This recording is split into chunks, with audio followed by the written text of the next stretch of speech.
Masuk bimbel itu masih worth it tidak sebenarnya? Guru buka bimbel itu nggak boleh karena dia sudah fokus ke sekolah kan. Kemudian ada intervensi ke nilai itu yang saya tidak setuju itu. Kadang kalau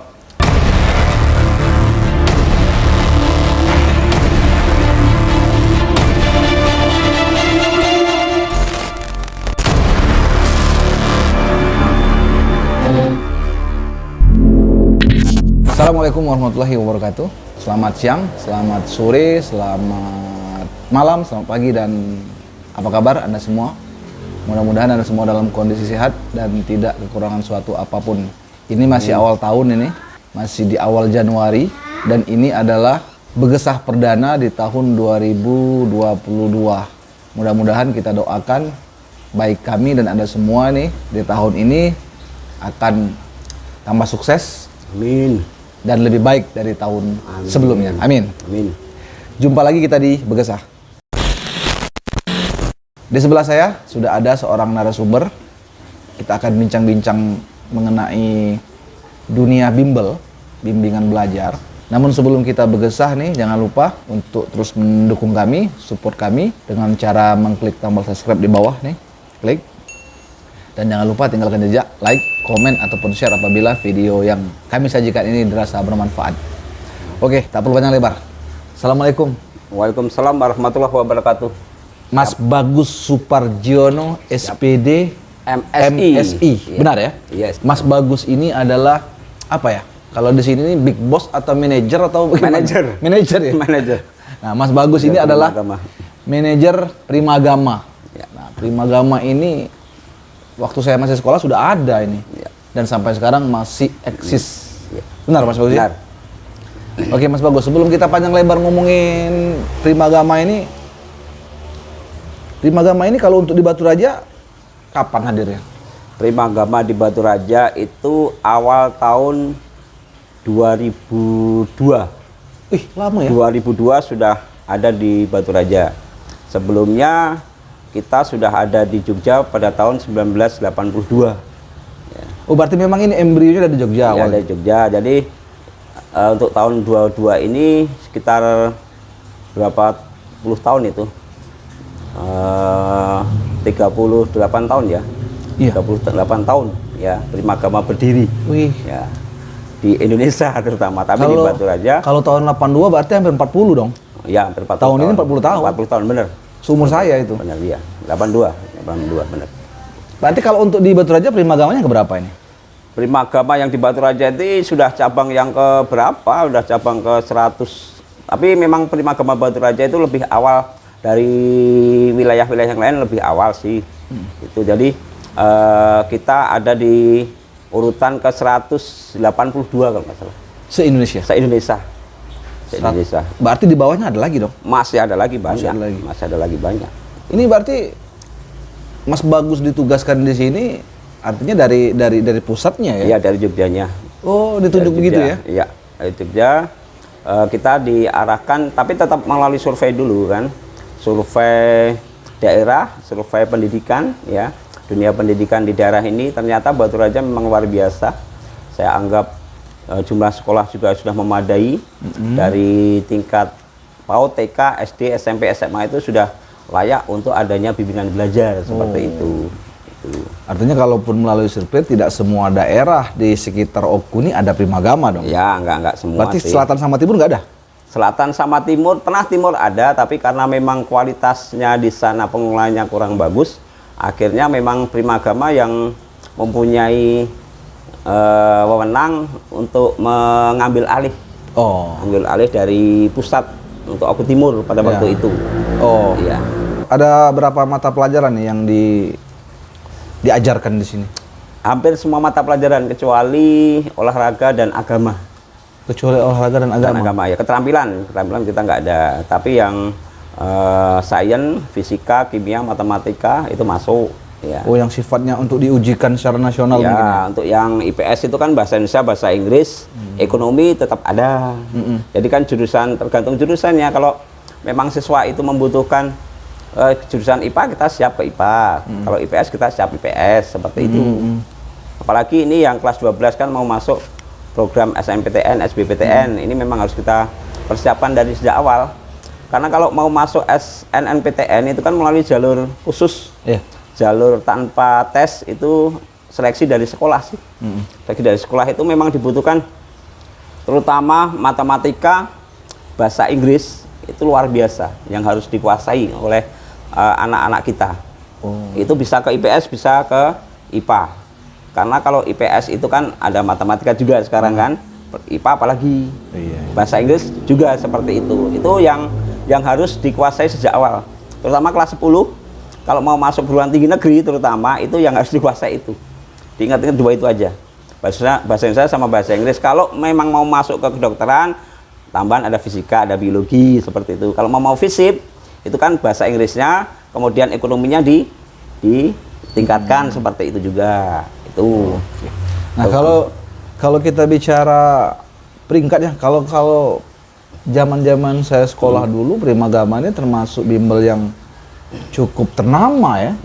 Nah, itu bertahan sedemikian lama puluhan tahun itu apa yang menjadi rahasianya Primagama? Primagama kan mempunyai metode belajar yang sangat mengasihkan ya, terutama bagi adik-adik yang mungkin kalau di sekolah sudah oke, sudah bagus melalui penalaran juga, Metode ya? metode juga, metode Smart Solution Primagama itu kan yang harus diterapkan ke anak-anak. Jadi bisa langsung anak itu 2 menit, 1 menit bisa langsung menjawab pertanyaan seperti itu. Itu tapi enjoy, dia tidak ada paksaan untuk menjawab dengan cara panjang, tapi dengan cara singkat. Karena waktu kita ngerjakan soal pun itu kan dikasih waktu maksimal hanya 2 menit.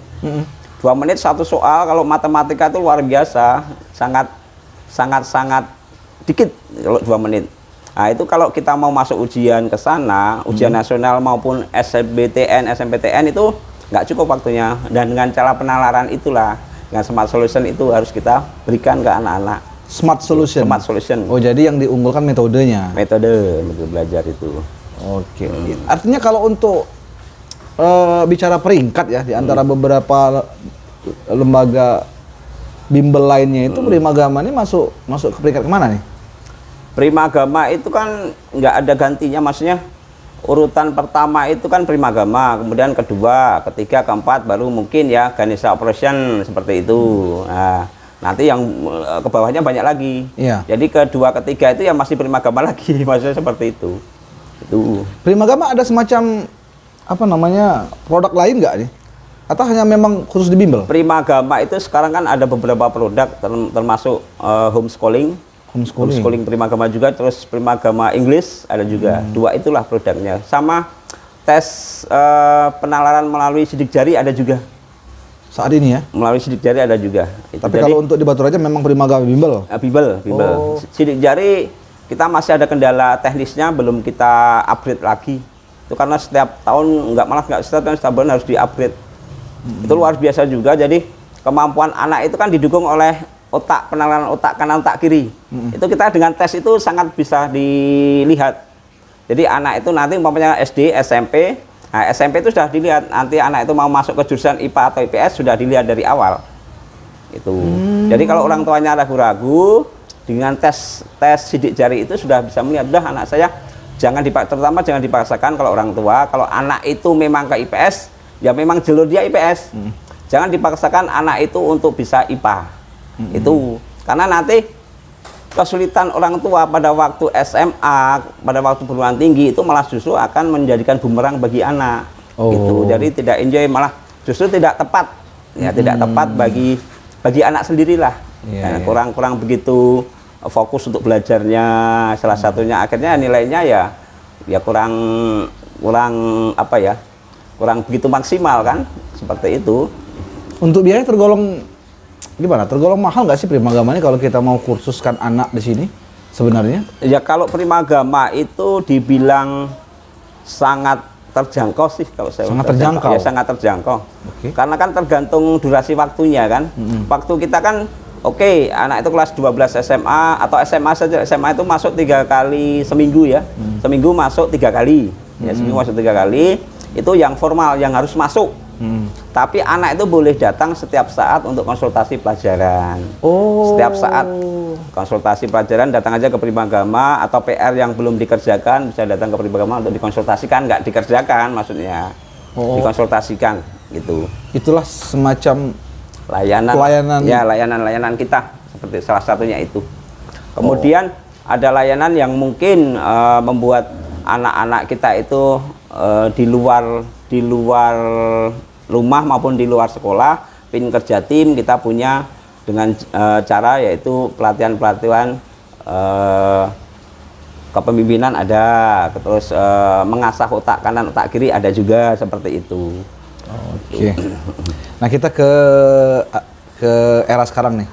Karena seperti yang dijelaskan Mas Bagus tadi kan, bimbel ini kalau awal berdiri tahun 82 ya. Ya, 82. Artinya di era-era itu belum begitu booming kayak sekarang dunia internet ya. Ya. Nah, di era sekarang ini, di era orang atau anak-anak yang mudah mengakses segala sesuatu melalui genggaman ini, masuk bimbel itu masih worth it tidak sebenarnya? Sebenarnya kalau tatap muka itu kan lebih diutamakan. Oke. Ya, tatap muka itu lebih diutamakan. Kalau kita kita juga melayani melalui bimbingan belajar dengan jarak jauh, dengan online offline juga oke ya. Tapi yang jelas kalau online itu karakternya tidak masuk sama sekali. Iya, salah satu syarat menuntut ilmu kan tatap muka. Ya, tatap muka itu. Walaupun apapun hasilnya, kalau nggak ada tatap muka, saya yakin ya arahnya sudah berbeda. Seperti itu ya. Tapi kalau kita online, ya monggo, itu istilahnya dunia kita, dunia digital ya memang tidak mau harus ngikuti itu juga. Primagama mau tidak mau mengikuti? Mau tidak mau ngikuti juga.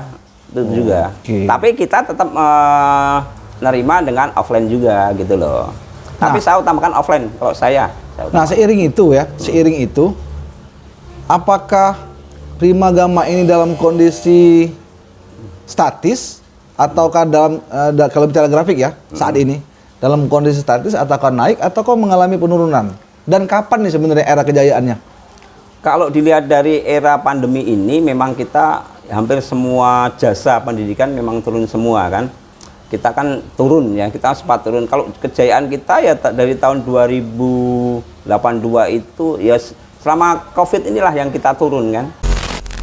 Dari lahir tahun 82, mungkin juga saingannya bimbel-bimbel yang lain, dan seiring dengan era sekarang. Iya. Bagaimana nih tingkat minat masyarakat? Kalau terutama Batu Raja ya, saya ambil Batu Raja. Kalau di Batu Raja minat belajarnya cukup luar biasa, cukup bagus. Jadi memang bisa ngikutin kita. Jadi tetap kita program dari Dinas Pendidikan itu apa, ya kita ngikutin kan. Kurikulum kita, kurikulum 13 tetap kita ikutin, kurikulum 13 seperti itu. Jadi memang harus ada bukan kerjasama ya, ya memang harus ada tambahannya lah. Karena memang pendidikan di sekolah itu sangat-sangat kurang, terutama untuk masalah kompetensinya, kompetensi ke sainsnya, ke ilmunya, itulah anak-anak kurangnya ya harus seperti ini. Atau belajar kelompok boleh, ya belajar kelompok boleh, tapi kalau yang lebih maksimal memang di dunia bimbingan belajar seperti itu. Lebih maksimal kali ya. Lebih maksimal. Padahal gitu. Waktu sekolah tuh lebih banyak loh. Harusnya lebih banyak, Oke. Nah, ini bicara pandemi, ini baru kita masuk pandemi. Merasakan ya? Sangat merasakan semuanya. Sejak kapan itu biasanya? Ya sejak awal dari Maret tahun berapa itu? 2020? 2020 ya, 2020. Yang pertama kali lockdown ya? Lockdown semuanya memang nggak boleh sama sekali kan, kita tatap muka aja nggak bisa sama sekali. Nah, gimana nih survive-nya Primagama, terkhusus orang-orang di dalamnya, baik Mas Bagus sebagai manajer maupun tenaga pengajar di sini kan butuh penghidupan kan? Ya benar. Nah, gimana itu? Itu antisipasi kita terutama dengan ya online tadi, masalah online kita ada ya, walaupun ada beberapa orang tua yang menginginkan offline, tapi tetap harus kita kondisikan bahwasanya protokol kesehatan itu harus kita jalankan, nggak bisa nggak, harus itu dan wajib bagi orang tua, karena memang orang tua merasa sangat kurang kalau tidak ada belajar sama sekali. Itu salah satunya itu ya, memang nggak banyak, ada beberapa siswa yang ikut dengan cara offline, tapi tetap protokol prokesnya juga harus kita terapkan benar. Primagama ini masih survive waktu itu. Waktu berapa tahun nih dirasakan memang? Ya 2 tahun ini. 2 tahun ini. 2 tahun ini memang merasa luar biasa, sangat dampaknya itu. Ada tidak yang Primagama di daerah yang sempat tutup gitu, ada nggak? Ada. Masih ada tuh? Ada, tetap ada. Ada di Sumatera pun ada juga. Nah, Oku kenapa bisa survive? Ya kita akan bertahan dengan cara itu, dengan cara online juga seperti itu. Dengan cara ya tarik ulur, maksudnya orang tua tidak mau anaknya itu tidak dapat pelajaran, salah satunya itu harus kita ambil itulah. Oke lah, kita masuk dengan pelajaran-pelajaran sementara ya tetap jalan kan. Akhirnya ya walaupun di sekolah tidak ada problem, tapi kita membuka suatu wacana pelajaran itu supaya ada suatu komunikasi ya, supaya anak itu bisa terbiasa dengan belajar tadi. Jadi kalau udah terbiasa online, offline tuh anak-anak sudah hal yang lumrah, hal yang biasa. Iya sih ya, dampak positif dari pandemi itu mengajarkan kita untuk belajar secara online. Iya. Kalau nggak ada pandemi mungkin nggak kenal sama Zoom. Bener nggak Mas? Zoom meeting ya. Iya. Ya dulu kan saya mengingatkan ke anak-anak jangan kalau pas belajar jangan pakai HP. Ya itu kan kebalik sekarang. Ya belajar harus pakai HP. Kalau di Primagama sih sebelum pandemi sudah kita terapkan itu, sebenarnya sudah kita terapkan masalah online offline webinar itu sudah hal biasa bagi anak-anak. Iya. Jadi kita ujian saja menggunakan Android, anak-anak sudah terbiasa sebenarnya. Berapa sih tenaga pengajar di sini? Ada 25 orang. 25 orang. Mereka fresh graduate semua ada? Ya sudah ya grade A semuanya, maksudnya dari lulusannya diutamakan memang PTN kan.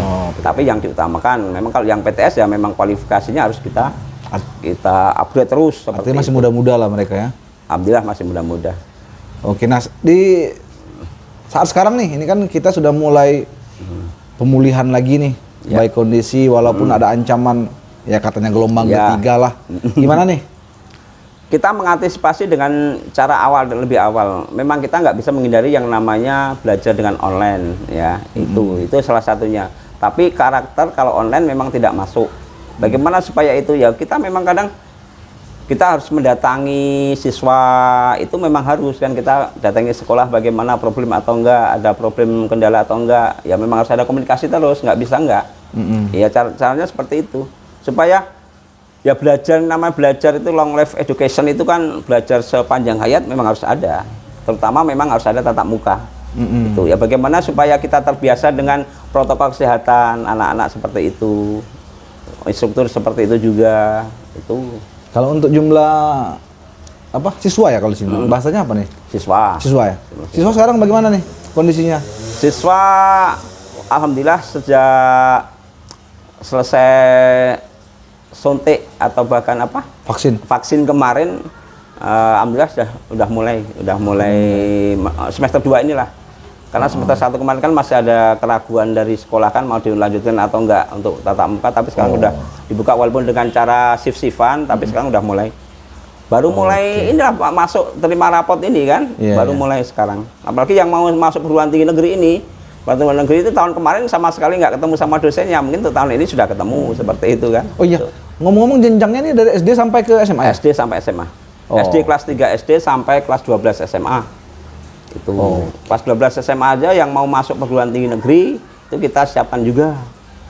Yang mau milih perguruan tinggi negeri jurusan apa saja kita kan mempunyai program Smart Konses itu. Jadi kalau terutama orang tua yang mungkin anaknya masuk ke kedokteran, jangan dipaksakan masuk ke kedokteran. Kalau anak itu bisa masuk ke SKM, ya kesehatan masyarakat, ngapain enggak? Bisa masuk farmasi, ngapain enggak? Seperti itu kan. Karena di bawahnya kedokteran itu kan masih ada tingkatan yang bukan di bawah, sama dengan kedokteran kan ada. Itu. Oh, identikalnya Primagama ini kejuruan ya. Ini cocoknya ngomong kemana? Iya benar. Gitu. Oke, kita jeda dulu Mas ya. Siap. Nanti masuk segmen kedua. Nah, Mas Bagus, ini ada pertanyaan yang mengganjal juga kan. Jadi selain saingannya bimbel sama-sama bimbel ya. Primagama sama-sama bimbel lain, ada juga fakta ini kadangkala guru itu kan membuka juga tuh bimbingan belajar. Nah, itu menurut Mas Bagus gimana nih? Kalau saya untuk masalah itu kan harus ada peraturannya sebenarnya, dari peraturan dari Kementerian Pendidikan. Ada peraturannya? Sebenarnya ada. Sebenarnya kalau guru buka bimbel itu kan nggak boleh.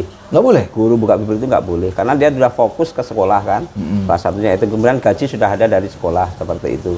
Kemudian kalau kualitasnya, saya bukan mengatakan guru itu jelek, bukan, tapi kualitas kadang tidak terfokus ke bimbingan belajar.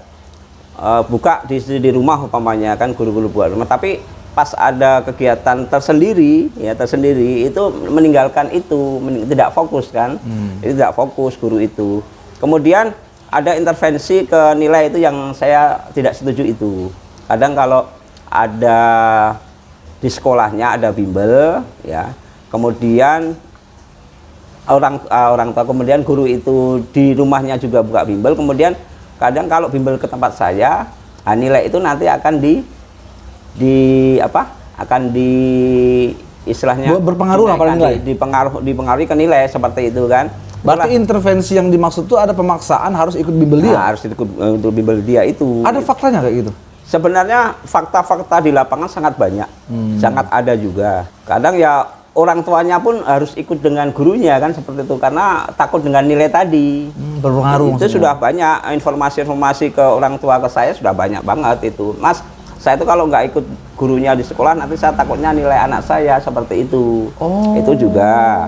Itu salah satunya yang mungkin dari Dinas Pendidikan tidak membolehkan guru itu buka bimbingan belajar di rumah seperti itu. Kalau di sekolah monggo lah untuk tambahan-tambahan belajar itu nggak masalah, tapi kalau di rumah itu kan sudah berbeda lagi. Ya tujuannya sudah berbeda kan, seperti itu. Itu yang saya tidak setujunya itu. Ya. Itu kalau guru buka. Gimana nih, apa namanya, ada semacam asosiasi nggak nih bimbel nih untuk apa namanya menekel persoalan itu? Ada, kita sering kumpul ya, kita kan punya HIPKI, punya HIPSI, Himpunan Pengelola Kursus Seluruh Indonesia, ada Kabupaten ya? Aku ada. Kemudian Himpunan Pengelola Kursus itu ada juga. Cuman saya ketuanya kan, instruktur OKU ini kan saya ketuanya. Instruktur bimbingan belajar dan kursus itu saya ketuanya. Kemudian yang pengelola kursus ketuanya Mas Amin. Tapi kita komunikasi dengan Dignas terus. Dan kita sudah pernah ngobrol sama Dignas, ya udah nanti kita kerjasama dengan Pol PP. Ya, Pol PP kalau memang itu benar-benar buka bimbingan belajar di rumahnya, ya kita bubarkan. Sudah sempat ngomong seperti itu dari Dinas Pendidikan seperti itu. Sudah pernah ada actionnya belum? Actionnya mungkin ada pada waktu COVID ya, COVID mungkin ada. Dia didatangin oleh Pol PP, harus ditutup seperti itu. Tetap action ada, tapi ya memang tidak maksimal juga. Tidak maksimal. Iya. Tapi di Dignas juga ada ya, memang yang apa namanya, bimbel ini juga ada koneksi juga dengan Dinas Pendidikan setempat. Kalau kita kan kerjasamanya ke kurikulum. Kurikulumnya. Dalam arti kalau kita ngikuti kurikulum 13 atau Dignas sekarang, kurikulum yang perbaruan sekarang ini kan, kurikulum yang dipermudah, yang dipercepat seperti itu kan akselerasi, maksudnya seperti itu kan bisa. Jadi kita memang harus ada connect, nggak bisa nggak. Oke. Ya. Nah, balik ke guru yang buka bimbel tadi, itu berpengaruh tidak akan keberadaan bimbel-bimbel swasta ini? Yang penting bagi Primagama itu kualitas kan, terutama itu kualitasnya sudah diutamakan. Ya sudah, memang anak sudah merasa, saya nggak, ya tetap sekarang untuk menghindari hal-hal seperti itu, kadang les di gurunya memang ada, di Primagama juga ada seperti itu untuk mengantisipasi itu. Tapi yang sudah terbiasa, saya sudah nggak usah ke guru, ya nggak usah les ke tempat guru, tapi saya sudah dapat ilmunya juga ada, seperti itu ada. Tapi itu pengaruhnya ke kita sebenarnya nggak begitu signifikan sih, karena sudah kita terapkan seperti itu kan, metode-metode kita. Tapi yang nggak sepakat tadi bentuk intervensi tadi. Ya, intervensinya aja saya nggak sepakat. Dan itu kan pengaruhnya juga luar biasa sih kepada anak-anak. Iya, soalnya gara-gara nggak mau ikut bimbel guru, tiba-tiba berpengaruh ke nilai. Nah itu, terutama itu. Jadi memang pendidikan kita ini kayaknya masih melihat nilai ya, bukan melihat kemampuan ya. Iya, masih. Nah, ini gimana nih, Primagama ada tidak nih mungkin ke depan untuk membuka unit usaha baru khusus melihat kemampuan anak di bidang skill? Sebenarnya kalau skill itu kan kita di sekolah-sekolah langsung OSIS terutama kan, bersama dengan OSIS dengan sekolah, yaitu pelatihan salah satunya entrepreneur. Ya, entrepreneur itu memang saya sering ngadakan di sekolah. Nanti kan minggu depan hari Jumat saya ke SMA 4. Itu juga harus ada keterampilan anak lah di luar ilmu kan, di luar sainsnya itu. Karena memang sekarang kita nggak bisa menjas kekurangan anak. Yang namanya anak itu semuanya pinter. Ya, semuanya pinter, tidak ada yang bodoh. Tapi kemampuan dia di IPA, IPS itu sangat pengaruhnya. Kalau dia pintar bahasa Inggris, tapi ternyata bahasa Indonesia kurang, itu hal yang lumrah, hal yang biasa. Nggak usah dipaksa, semuanya harus pintar. Nggak ada yang sempurna. Ya, nggak ada yang sempurna. Jadi memang ada kelebihannya masing-masing, ya gitu. Oh, jadi saat ini Primagama masih fokus ke mata pelajaran. Mata pelajaran. Tapi untuk pelatihan-pelatihan kita memang sering adakan pada waktu pelatihan untuk OSIS. Apa yang mereka inginkan, kayak gitu kan. Nggak semata-mata hanya karena bahasa. Kita senang musik. Musik itu harus bernyanyi? Enggak. Dengerin musik itu udah luar biasa. Udah bisa dikatakan sudah senang musik. Seperti itu. Musikal kan? Iya. Jadi kalau, wah dia tipe musikal nyanyi, nggak bisa dilihat seperti itu. Ya, nggak bisa dinilai dengan cara dia tampil nyanyi pintar, enggak. Bahkan dia membuat alat musiknya itu sudah musikal juga. Seperti itu, ya. Oke, mungkin terakhir nih. Ada closing statement dari Mas Bagus nih. Baik yang perihal pendidikan anak maupun soal yang tantangan tadi. Ya, oke. Yang jelas pendidikan itu tidak ada habisnya. Ya. Jadi bagi anak-anak yang mungkin ya ada kelebihan di bidang salah satu bidang studi, silahkan itu tetap harus diawali dari sejak awal, sejak dini. Keterampilan pendidikan, keterampilan otak kanan, otak kiri itu tolong dari awal sekarang ini. Kalau memang dia itu pintar olahraga ya silahkan, tapi tetap harus di update terus olahraganya itu. Ya. Kemudian kalau pintar bidang studi matematika ya udah matematika itu gitu. Ya. Fokuskan ya. Difokuskan. Oke. Kemudian untuk tantangan ke depan masalah bimbingan belajar. Saya yakin yang namanya pendidikan itu tidak ada habisnya. Silahkan bisa menggunakan offline atau online. Ya, kalau di Primagama kan ada offline, tapi offline kita kan tatap muka dan memang karakter juga harus jalan seperti itu. Anak-anak juga karakternya mungkin anak berbeda di rumah, di sekolah sama di bimbingan belajar itu juga bisa dilihat dari kemampuan anak itu dari apa ya pencapaian target anak itu. Saya bisa ranking ke 5, tapi saya ingin ranking ke 1, yaitu ditambahin dengan cara support terus untuk pendidikannya, seperti itu. Kemudian kalau di sekolah, saya harapkan ya all out, kalau sekarang sudah dibuka offline ya silahkan untuk kegiatan-kegiatan belajar juga jangan dipaksakan benar sampai sore, itu kan jangan dipaksakan sampai sore juga. Ya. Karena keterampilan anak itu tidak hanya terfokus hanya pada pendidikan formal saja, seperti itu. Ya. Habis mungkin? Oke. Itu aja. Terima kasih Mas Yuwin. Oke, nih pembahasannya menarik ini soal dunia pendidikan di luar sekolah ini ya, maksudnya ya. Itu tadi.